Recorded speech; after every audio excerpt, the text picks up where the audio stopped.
Well, it looks like we are right on time, so let's get started. For anyone who doesn't know me, my name's Ryan Heath, the political editor here at Politico Europe. So firstly, welcome to everyone in the room for this interview with Nicola Sturgeon. Hi. Welcome, Nicola. Thank you. Nicola is the First Minister of Scotland and head of the Scottish National Party. And also a big thank you and welcome to everyone who's watching online. I think there's many more people watching online than there are in the room. So keep all of your thoughts and questions coming online, and we'll also take questions from the many journalists who have joined us here in the room. Ready to get started? Yeah. Mm-hmm. Excellent. Well, let's dive right into the hot meeting that you've just come from. You were...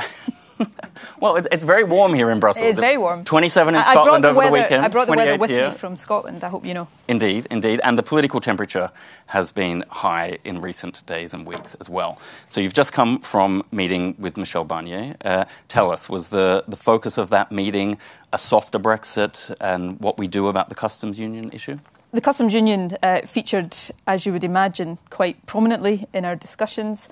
I should say Michel Barnier has always shown an openness to hearing the Scottish Government's view of these matters. It was an opportunity, therefore, for me to outline the Scottish Government's view. We wish we weren't leaving the EU, but if we are, we think we should remain in the customs union and the single market. So that was an opportunity to reiterate that position. I guess the tenor of the meeting really was very much in keeping with Michel Barnier's comments in public at the weekend and underlined my view, and I don't think this is a particularly unexpected view, that time is running out. The clock is ticking, cliché after cliché around that, but that time is running out. The UK really has to get its act together quickly. It has to be very clear about what it is seeking to achieve and, in the process, how it's going to resolve the issues that arise in Northern Ireland.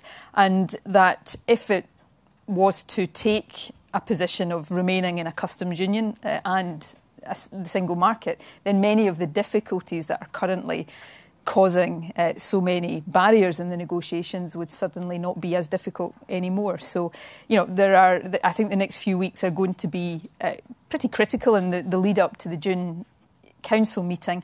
And is it a June showdown that we're headed for? Well, that's not for me to say. My view, for what it's worth, is if we don't see significant progress on some of these withdrawal issues in June, then very quickly we're going to be in the run-up to October, which is the last point at which the withdrawal agreement can be reached. And if we're still trying to reach a conclusion on the withdrawal agreement as we approach October, then things are not looking particularly positive. So from my perspective, there is a real merit in trying to see as much progress as possible in June. There are likely votes in the House of Commons around customs issues in June as well. So for all of these reasons, I think we could be entering a very critical phase over the next few weeks. To cut to the chase, reality at some point has to bite for the UK. Currently, the government is trying to reconcile a whole plethora of irreconcilable issues. At some point, it has to choose, and at the point it has to choose, I think there is a prospect, and a positive prospect, that choice, because of the dynamic in the House of Commons and in the country more generally, that choice takes us in the direction of the customs union and the single market. So if that's coming eventually, I think the sooner we get to that point, the better for everybody, and the more certainty we then give to businesses and organisations that are desperately wanting that. Now, the SNP, possibly more than the Scottish Government per se, might have a key role in forcing the UK government into those choices. I'm thinking in terms of some crucial Commons votes that might come up in the next few weeks. Is it time for you to attempt to bring down the government over this? Look, it's a Tory government. I would always want to see a Tory government not be in office. But I think to focus on the issue at hand, the SNP in the House of Commons, if there are votes at any point on the customs union or the single market, we will be voting to remain in both. So our position is very clear-cut. The question marks arise around how many Conservative MPs could be likely to vote for that position, and conversely, perhaps, how many Labour MPs might vote against that position. And the more united the Labour opposition is on these issues, I think the more likely we will see a majority, certainly in favour of the customs union. I think the single market is possibly less clear-cut at this point in terms of votes in the House of Commons. But certainly if Labour is united on the customs union, I think there is a real prospect of there being a House of Commons majority for that. And on that point, are you disappointed in Comrade Corbyn? He doesn't seem to show a lot of solidarity with Scotland over Brexit. He doesn't show a lot of solidarity with his own supporters or own MPs or those whose interests he's meant to represent on Brexit. You know, Brexit presents a real danger to jobs, to living standards, to investment, to all of the things that you would have thought a Labour leader would be standing up and being counted on. You know, I don't know Jeremy's real position on Brexit. All of the suspicions are that he was in favour of Brexit, but his position is out of step with his own parliamentary group. It's out of step massively with his own members and supporters across the country. And I think increasingly it's out of step with the population of the UK generally. Mm-hmm. Now, to bring it back to Brussels for a moment, if you allow me, I would offer that there's an almost limitless supply of goodwill for Scotland in Brussels. However, and there's a but here, the EU is a fairly remorseless legal machine. And I think there's also a lot of doubt that Brussels is willing to sacrifice something for Scotland in this process. So, in a way, you might be Brexit's orphan. And I was wondering, did Michel Barnier... well, it is, Scotland will be nobody's orphan, I can assure you. But look, we are... I don't think it is, you know, saying anything that I've not said before when I say that Scotland has found itself in a very, very difficult position over Brexit. We didn't vote for it. You know, 62% of Scots voted to remain in the EU.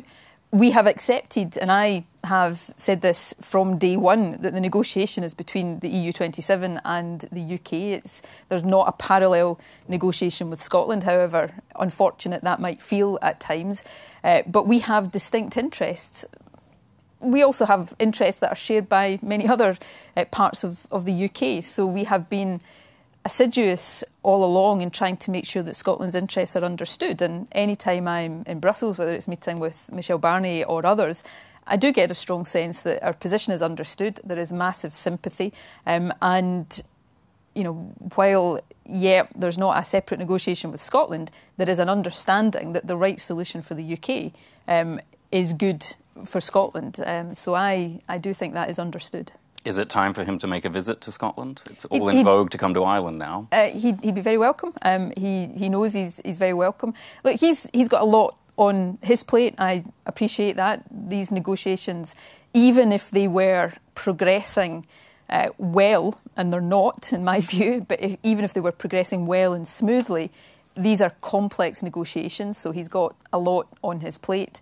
I think it's good that there is a lot of attention being paid to resolving the Irish issues, because the consequences of not resolving those issues are consequences that none of us want to see. That said, again, to be frank, I have to say, as First Minister of Scotland, an outcome that gives Northern Ireland a preferential relationship with the single market raises real issues for Scotland, because clearly there would be a competitive disadvantage there, which is why we need to continually make the point that it's in Scotland's interest to remain within the single market as well.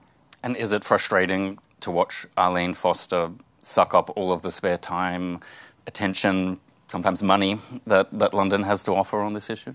Well, I think it has reached and this is not a personal comment about Arlene or anybody else for that matter, it's just a reflection on the state of UK politics when we have a UK government that is kind of held to ransom by the DUP. And I don't think that is healthy for many different aspects of politics in the UK, not least Brexit, because some of the issues perhaps would be more easily soluble if that wasn't the case. Mm-hmm.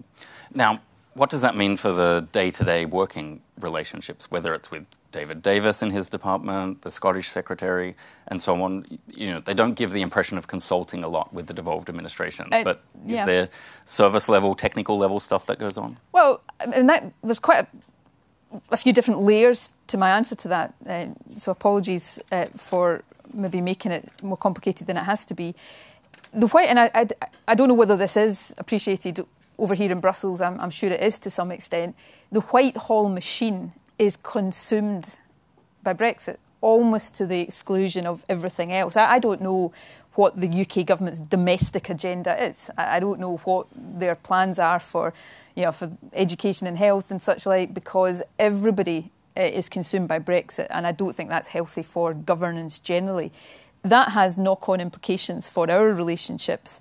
It means that even on non-Brexit issues, it is harder to get the attention of the civil servants that you require to get the attention of, because their minds are elsewhere. It's not necessarily because there's an anti-Scottish government mood or intention. It's just a fact of life.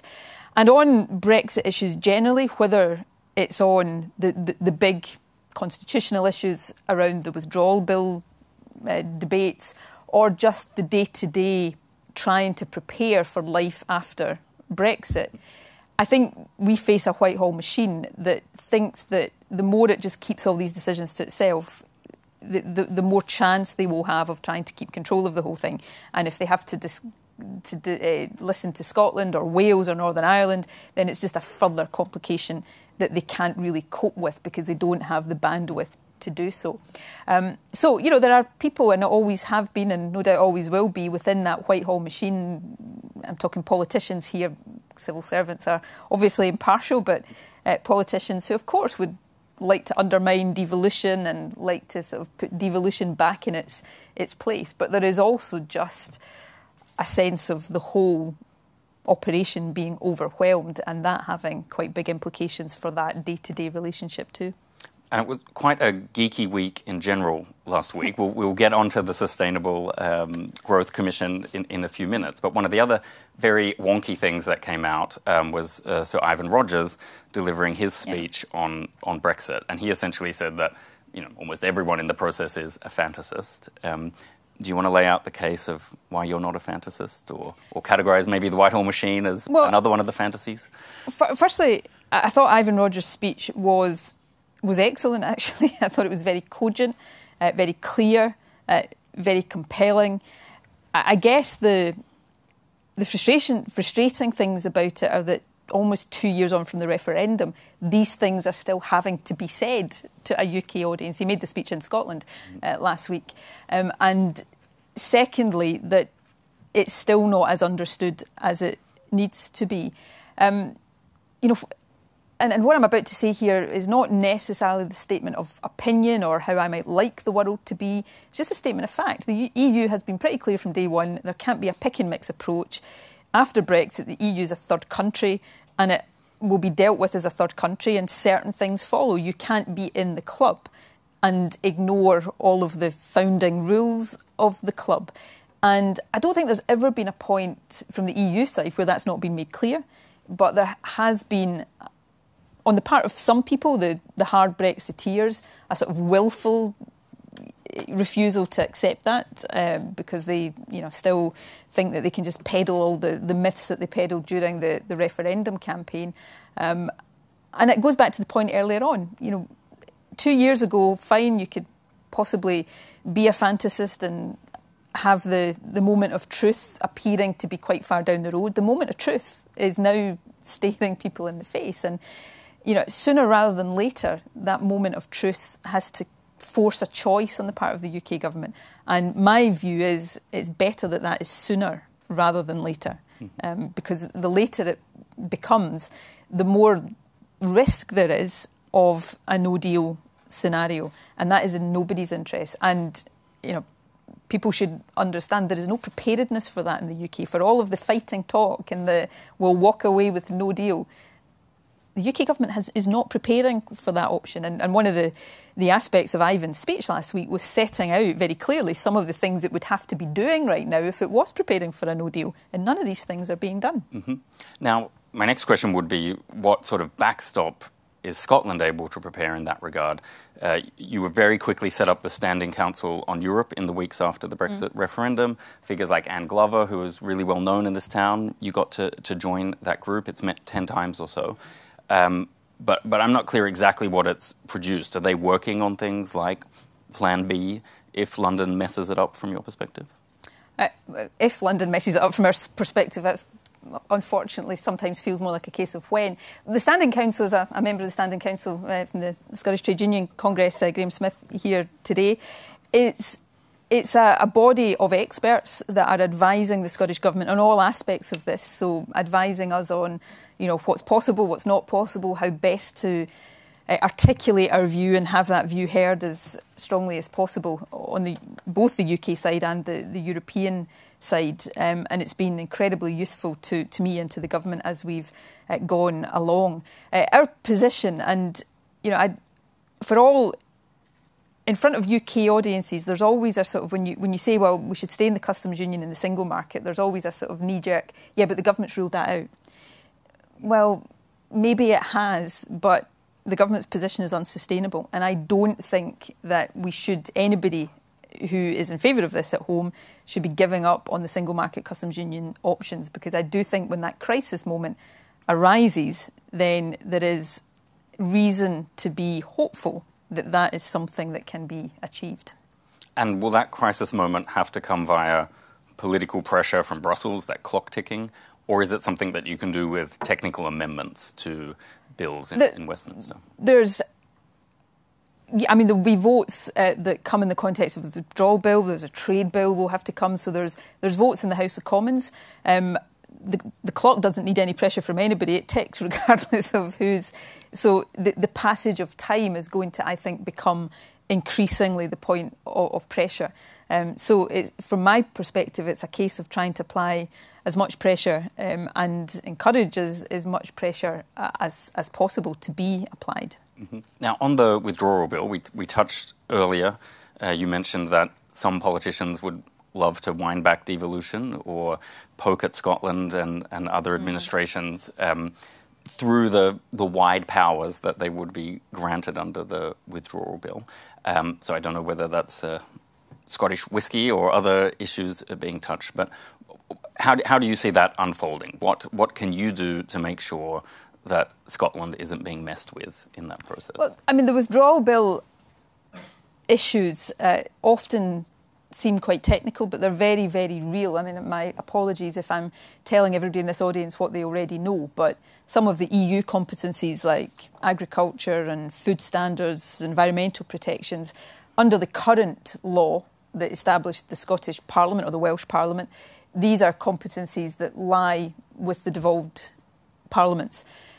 And if nothing happened when the UK leaves the European Union, all of those competencies would return to the devolved parliaments. What the United Kingdom government is trying to do is insert a sort of block on that so that when these competencies are no longer held in Brussels, they revert to Westminster. And Westminster holds them for a period of up to 7 years with different sunset clauses applying, and effectively can exercise those powers. There's all sorts of warm words around it, but can effectively exercise those powers without the consent of the devolved administrations. Now, it doesn't take people very long to start to understand why that matters, because if the UK is in the midst of trade negotiations, then whether it's protected characteristics around Scotch whisky or our food products, whether it's debates with the United States about the lowering of environmental protections, for example, or food standards, then suddenly we find ourselves in the position of being powerless to stop things that would be really damaging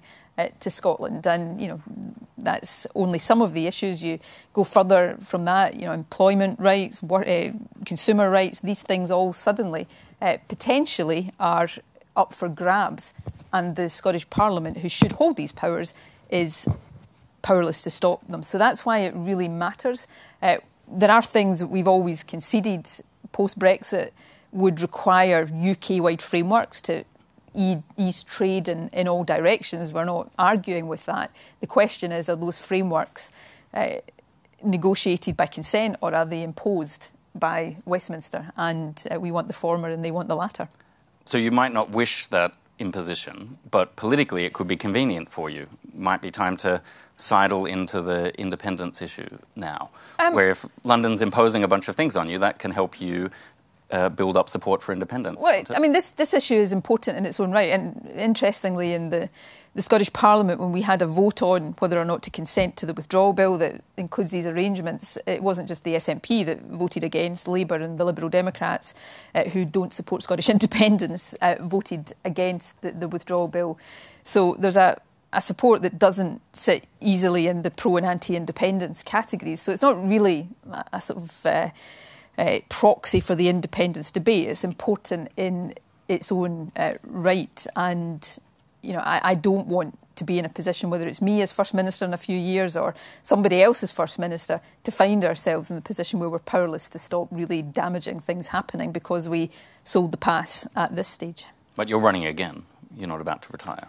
I'm not about to retire, no, and just in case I gave the impression I was, let me scotch that straight away. I know how easily hairs can be set running in the Scottish media, so if there are Scottish journalists listening, you're stuck with me for a wee while yet. I'm sure they're all listening right now, but thanks for the clarification.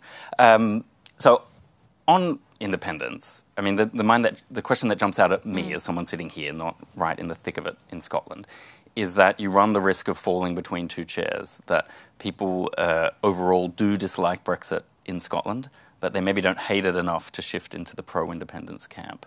What's your plan to make sure you don't fall between those two chairs? Well, I mean, I think the first point to make about the independence case is that it is much bigger than Brexit. So, you know, in my view, the independence case is strong regardless of Brexit. Brexit accentuates aspects of the independence case, particularly the democratic aspect of that. You know, let's just remember for a second that Scotland, having been told in the independence referendum that if we voted for independence we would be thrown out of the European Union, we're now finding ourselves facing the exit door of the European Union when we didn't vote for that. Arguably, people could say that some people would have voted against independence to protect their EU membership, then they voted against Brexit to protect their EU membership, and yet we're facing being taken out anyway. That's not democracy by any stretch of the imagination. So aspects of the case for independence have been strengthened. The economic case is important for Scotland, and this was a point made by the Yes campaign in 2014. It's important for Scotland to trade freely across the UK. It's vital for the rest of the UK to trade freely with Scotland. But it's really important for Scotland also to continue to trade within the single market. The single market is 8 times the size of the UK market. So we shouldn't be in a position where we're having to choose one or the other. It is absolutely legitimate and perfectly reasonable for us to say we want to do both. So many aspects of the independence case have been strengthened by Brexit.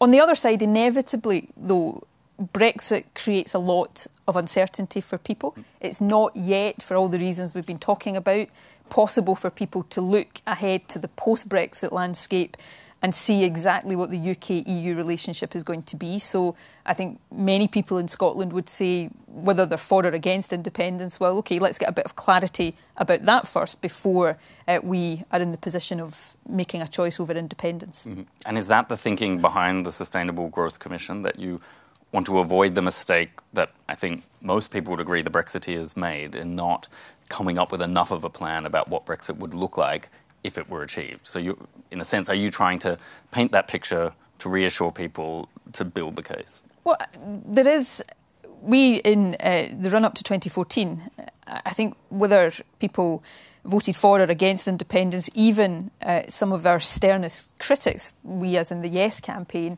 would accept that we put forward a fairly detailed prospectus in 2014. Now, people might have disagreed with large parts of that prospectus, but we published a 800-page document, which is rather more detailed than a slogan on the side of a bus, which is pretty much all the Brexiteers managed to do in 2016. So independence and the case for that has always been backed by a really substantive prospectus. And nearly 4 years on from that, inevitably, whether there's whatever the timing of a second independence referendum, there is clearly a debate in Scotland about what future arrangements are best for us, and it's important that that debate is really well informed, which is why the Growth Commission was set up, and it published its report last week.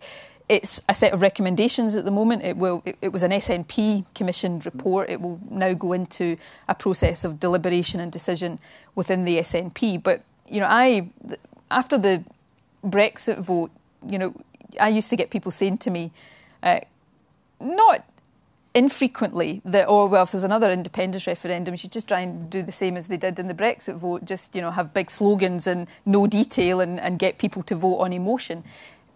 I don't think people in Scotland would buy that. And secondly, as we're now finding out with Brexit, it's a fundamentally dishonest way to ask people to make a decision, and the chickens quickly come home to roost.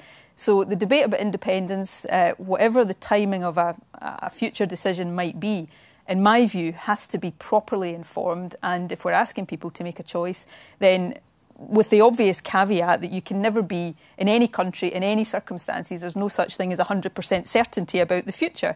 But with that caveat, we need to give people as much information as possible. Mm-hmm. Will you try and merge the findings of that report with this work on citizens' assemblies that you announced pretty much at the same time?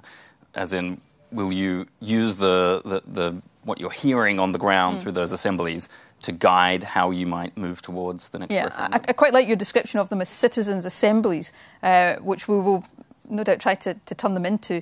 In the SNP's internal policy-making processes, we have what are called national assemblies. They are SNP bodies, which is what I was talking about last week. But we do want to open that discussion up as much as possible. But initially, my party has to make its own mind up on the recommendations of the Growth Commission. One of the things I really strongly believe about any debate we have in Scotland about the future is that it should be positive, it should be aspirational, it should be focused on how we maximise our potential as a country. And there'll be different views on that. But the debate in the last couple of years since the Brexit vote has been so depressing in that all it's been about, and much of our discussion today around the customs union and the single market, it's all about just limiting the damage of something that we didn't vote for. And much, much better to actually have a debate about how do we maximise the vast potential we've got as a country, and hopefully that's the opportunity we'll have over the next period. I've got one more negative question, I'm afraid. I don't think any of your questions have been negative. Okay, well, thank you. Or maybe not. Maybe that means I'm not being tough enough on you. Referendums leave scars, whatever the result.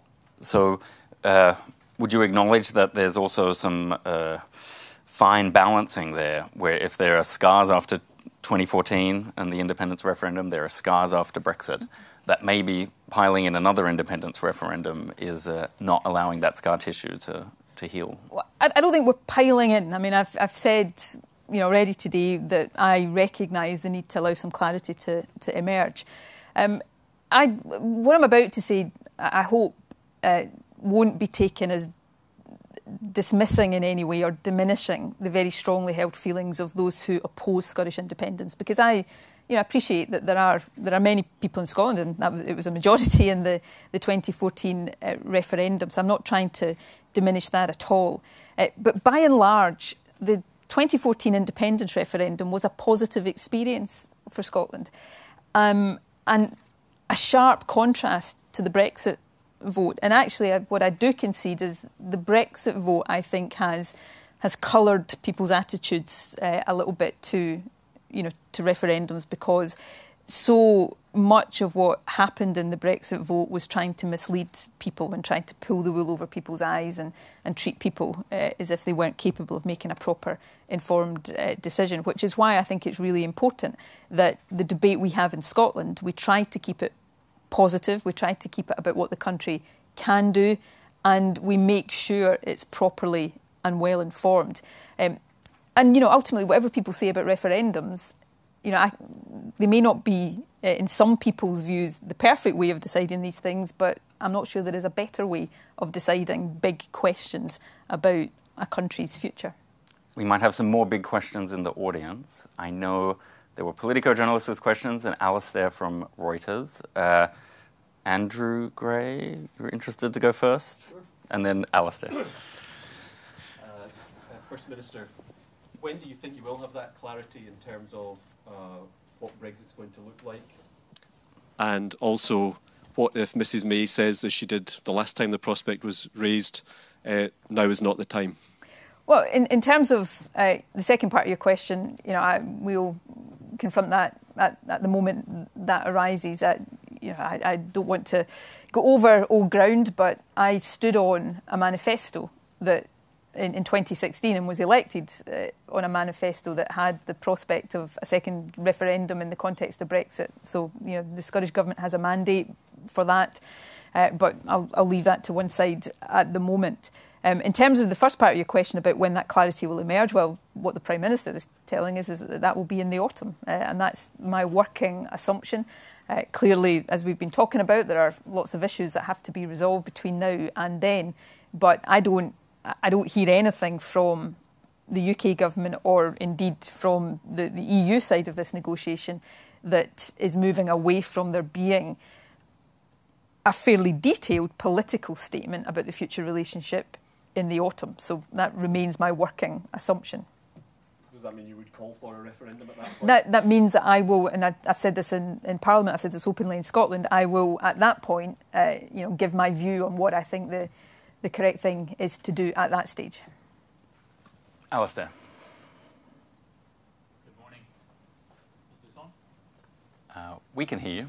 Okay, good. First Minister, you talked about some concerns about Northern Ireland potentially gaining a competitive advantage. Mr Barnier is offering a backstop solution for Ireland in which they would effectively be part of the customs union and to a large extent part of the single market. Is that something that you raised with him this morning and laying out how you believe Scotland could retain similar arrangements even if England were not to be in them? Well, I was very clear with Mr Barnier this morning that I wanted to see not just Scotland but the UK as a whole remaining within the single market. I mean, that's the position the Scottish Government has taken all along. I mean, I should say, firstly, I want to see a resolution to the Northern Irish issues, because not just in terms of trade, there's a whole, as everybody knows, there's a whole range of other implications around the restoration of a border in Ireland that nobody wants to see us go, or Ireland go back to.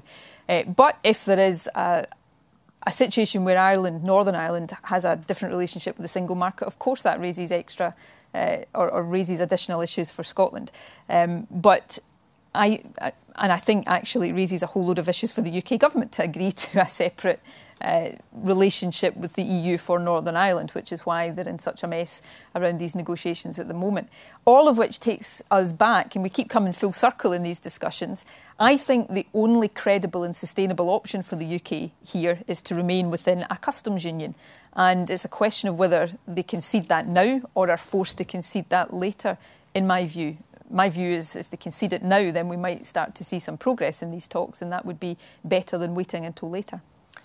I wonder, is there merit to, well, slightly hypothetical here, but in not wanting to have exiting the customs union imposed on Scotland, while at the same time arguing that Scotland should be independent, is there something to people in London thinking, well, why should we listen to Nicola Sturgeon on that? If she wants to force us into a customs union and then leave the UK anyway, isn't that Scotland imposing its will on everyone else? I guess I'd make a couple of quick points to that.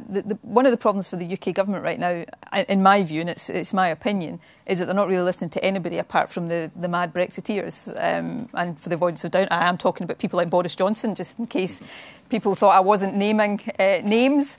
Name some more. Well, Jacob Rees-Mogg, Michael Gove, I think we know who we're talking about here. So, that's the problem, that at the moment, even although I don't think these people speak for a majority in terms of their support for a hard Brexit of the country, they're the ones that are being listened to. The second point is staying in the customs union it is in Scotland's interests, but it's not just in Scotland's interests. It's, in my very, very strong view, it's in the interests of the whole of the UK to stay in the customs union. So it would be cutting off their nose to spite their face if they turned their back on that. And I'm not suggesting this is the only reason they're turning their back on it, if it was just because it would be doing what I or the Scottish Government was arguing for. And then thirdly, if you cast your mind back to the independence referendum in 2014, the Yes campaign then was arguing for what is the EU? It's an alliance of independent countries. The Yes campaign was arguing for Scotland to be an independent country that was in the European Union, in the single market, in the customs union. So our view has been pretty consistent all along. Perhaps differently to some others in other parts of the world, we are a nationalist movement, to use that term, that is always very internationalist in our outlook. And so that view has been consistent. But the key point of the answer to your question is we're arguing for something here that I think is in the interests of the whole of the UK, not just of Scotland. Mm-hmm. Now, one thing that we often do in these interviews is we have a quick-fire round of questions. Oh, I hate quick-fire questions. It's fun. Hate them. We get to know Nicola, the real Nicola. Where's my team? You didn't tell me about the quick-fire round of questions. I think you'll do great. And it was the internationalist nationalist point that reminded me we should do it. Mm-hmm. Because the first question I wanted to ask is Catalonia independent? That's not a quick fire. You cannot say that is quick fire. Are we sticking with their referendum result, or are we telling them to wait? Look, I'm sorry. I refuse to accept that is a genuine quick fire, because people of Catalonia voted, and the majority who voted for independence. Clearly, it's not recognised by Spain. We're in a standoff position, and what I've said, and will say again, is that we need to see, I think, from Spain a move towards dialogue that can resolve that position. It's not for me to say whether Catalonia should be independent or not, but surely it's for the people of Catalonia to be able to decide that, and we need to get to a position where they are able to express their own views on that question. This is unlike any quick-fire round that I've ever taken part in before. Okay, I'll move to a genuinely quick-fire question now. What's the best book you've read recently? Well, the best book I'm actually right now reading, just because he died last week, I'm reading The Plot Against America by Philip Roth, which is rather eerily prescient in terms of what's currently happening. But other than that, I'm an avid reader, so I read all the time, basically, and fiction is my thing rather than non-fiction. Very good. Who's your favourite Tory? Can be a very quick-fire question. Pass. Oh. I'm sure I'm allowed certain passes. Yeah. Okay. Do you, on a scale of 1 to 10, what's your level of sympathy for Theresa May? On a personal level, I think any leader who can empathise with the challenges and the difficulties that other leaders face there's something a bit odd about them. So on a personal level, she's got a very, very difficult set of issues to deal with. So on a political level, 0.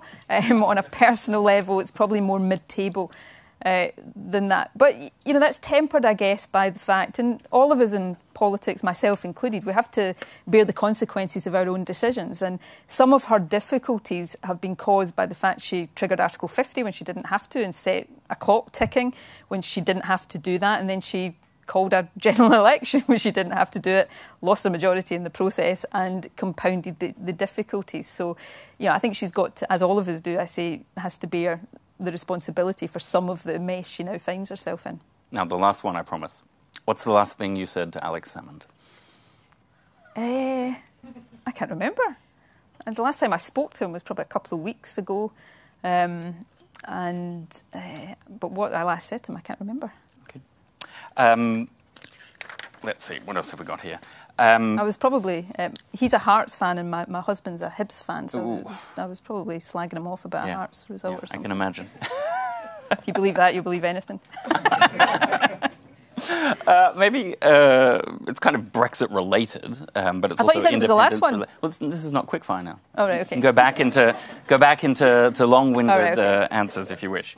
It's around keeping the pound. So I was reading the Commission report. I preferred the quick-fire round. So one of the ideas floated in the report is that Scotland could keep the pound for up to 10 years after independence. I'm just wondering, how would that work in your mind? Wouldn't that make you a bit more like Montenegro, Kosovo, Panama, where you've got a currency, no one's stopping you from having it, but you don't really have a say in it?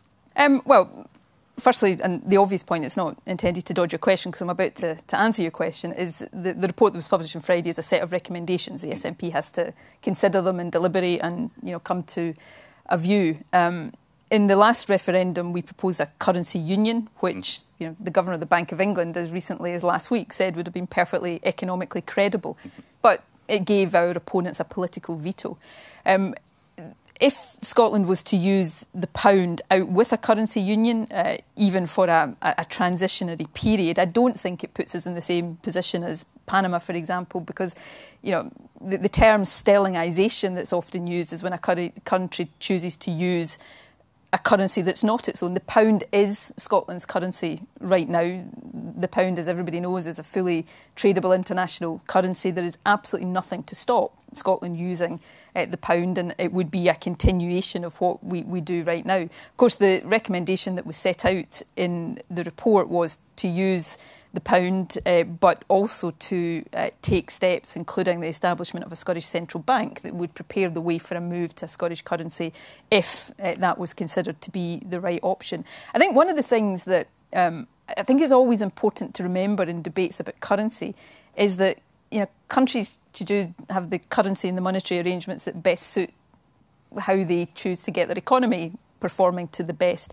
The big things for Scotland just now economically are how do we make sure we continue to have the best possible trading arrangements and don't become closed off to the biggest single market in the world, and crucially, because one of the biggest challenges economically as well as socially for Scotland is around population growth, and how do we therefore stop ourselves being constrained when it comes to attracting talent. So these are the big challenges. Currency is, in a sense, countries use whatever currency arrangements best suit their needs. And Scotland would have options in that, as we would have done in 2014. But we look forward to debating the report's recommendations over the next few months. How do you feel about the euro? Because maybe that's where some of these issues all join. Because I'm imagining that the EU would say, OK, the price for membership of an independent Scotland is you have to sign up to the euro. I'm not going to sort of transport myself forward into EU negotiations. I think we focus on the negotiation that is currently underway with the EU. It's not my party's position to have Scotland go into the euro, and I don't envisage that changing. Self-evidently, it's not a requirement of EU membership in practice. Post-Brexit, it might be. Well, as I say, there is an irony here to having gone through an independence referendum campaign where Scotland was told we'd get chucked out if we voted yes, to now being told we'd be dragged in. And those who argued for a no vote used to say, don't vote for independence because you'll get chucked out. Now, the very same people say, don't vote for independence now because it'll be a fast track back into the EU and all the nasty things that come with EU membership. So let's take these things in course. Self-evidently, there are many EU member states that do not use the euro. In terms of the requirements for euro membership, it's quite clear countries cannot be forced into the euro against their will. There's your out, because you would have work to do on the deficit. You wouldn't, as it stands, meet that criteria. We wouldn't meet the criteria, in terms of what the criteria say around ERM membership or other aspects of that. So I think in a whole host of ways, I think anybody, certainly domestically, who tries to scaremonger around independence in terms of the euro, which is the exact opposite of what they tried to do the last time, really lacks credibility. For Scotland, it's important to debate these things based on what works best for our economic circumstances and our economic needs, and that's what we will seek to do. And how is it going amidst all of the wider UK rhetoric that seems to be fairly harshly against immigration at the moment? You're just saying Scotland needs to be welcoming. You don't exactly have the room to have your own highly skilled targeted migration program. But what can you do within the current framework to welcome people into Scotland? And what additionally would you like to do to really boost the population and attract that talent if you get the opportunity? Well, right now, Scotland has no autonomy when it comes to who is allowed to come into the UK and by extension Scotland. That's something I hope will change, even short of Scotland being independent. And interestingly, I think one of the things that has shifted in the UK debate about immigration in the last couple of years is that it's now not just Scotland you will hear arguing for greater flexibility on immigration. You'll hear that same plea made by people in London or other regions of England, because increasingly there's a feeling that a one-size-fits-all immigration approach doesn't suit the UK, and there are plenty of examples in other federal countries where flexibility on immigration is possible. Right now, we try to be as positive and as encouraging and as welcoming. In the immediate aftermath of the EU referendum, one of the most important things for me was to say directly to EU nationals living in Scotland that they were welcome, because there was immediately a feeling across the UK that that was not the case. We've made some commitments around continuing to pay university tuition fees of EU students studying in Scotland. We've also made a commitment that when the UK finally decides what arrangements will be in place for EU nationals in the future, if there are fees there for residents, we will, look to meet those fees for people in the public sector, because our health service, for example, is so dependent on making sure we continue to attract people. Longer term, Scotland's, when I was first in Parliament, 20 years ago, our working age population was in decline. It's now increasing almost entirely because of inward EU migration. So if that is choked off to Scotland over the next 25 years, there is a real risk that our population starts to decline again, and nobody wants to see that. I've got a free idea for you, just occurred to me. So you've got the 3 million... He's got Scottish ancestry, by the way, so he's. I'm already trying to persuade him to come and live in Scotland. I wouldn't say no to the free passport. Quick question on the 3 million EU27 citizens in the UK. There must be a number of them in Scotland. Yep. A lot of them worried about how they will be able to fill out the forms. Will it be as simple as the London government has claimed? Can you provide them support or assistance? Can you send them down to the Citizens Advice Bureau or something like that? We will do everything we can, and this is where we've already made some commitments around helping with the costs, certainly for people in the public sector. We will try to provide as much administrative support as possible. I hope that the system is easy and doesn't put barriers or burdens on people.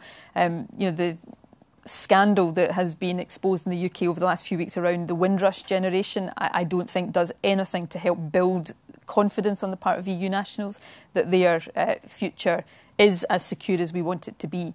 I hate lots and lots of things about Brexit, but the thing I hate most is that it may have given any suggestion to people who've chosen to make the UK, and in our case Scotland, their home, any suggestion that they're not welcome. I hate the idea of that. So every opportunity I get, I try to say, people, I take the view that people come to live in your country, they pay you a compliment if they want to come and make your country their home and contribute something. EU nationals are net contributors to our economy and to our public finances. So we should take every opportunity to underline that they're welcome and we want them to stay. One last final question, similar theme. One thing that does work very well in the Scottish economy now is your financial services centre. Banks, other asset managers, companies like that made their home there in Scotland. What can you do to make sure they're not leaving next year? Well, it comes back to the central argument that we're making, that a lot of the issues and financial services, perhaps surprisingly for a lot of people, have not really been given any great priority in these negotiations, as far as I can see. I think there is an acceptance that passporting is is gone. But the more we can get to a position where we are in or as close to the single market and customs union as possible, the easier these issues, whether it's financial services or any other sector of our economy, the easier these issues are to resolve. And that's why that central argument is so important. Nicola Sturgeon, thank you very much for joining us here at Politico. And thank you to everyone who was watching online. Thank you to all of you in the room. My one bit of housekeeping before we all go is to remind you that we have a Women Rule Summit on the 21st of June. So you'll obviously be Women able to... Rule? Women Rule. I like that. Yes. You come back if you want on the 21st of June. So you'll be able to watch that on politico.eu. And now everyone in the room, sorry to everyone online, we invite you to stay for a networking drink. Thank you very much, First Minister. Pleasure. Thank you.